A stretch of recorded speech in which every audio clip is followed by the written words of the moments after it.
Greater Good Radio. Connect, learn, heal, and grow.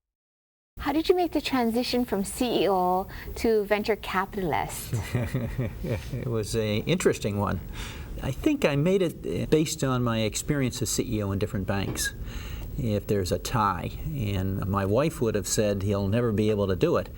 But having run several organizations, having been an operator, there was really an interest by me to see what I could do in terms of helping young entrepreneurs in the Valley, but also here in Hawaii. So that got me involved. I started investing, and then before I knew it, I was starting a venture fund to do more of it. And then how did you end up here in Hawaii? It's a longer story.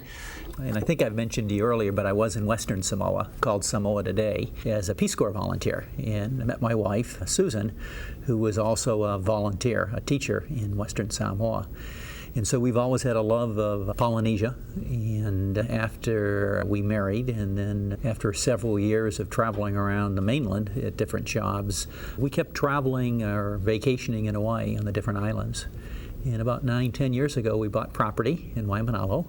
And it's been almost 2 homes since then. What's the interest in Hawaii for you, though, besides loving the islands and deciding to invest in property here?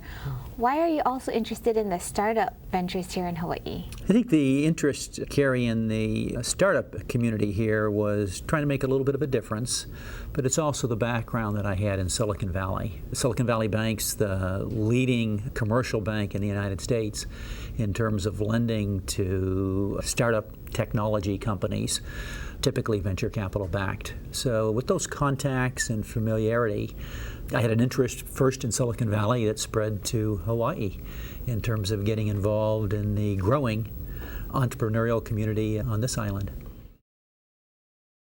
If you resonate with Greater Good Radio, please join our community at www.greatergoodradio.com, where you can get access to exclusive content and offerings. Hope to see you soon.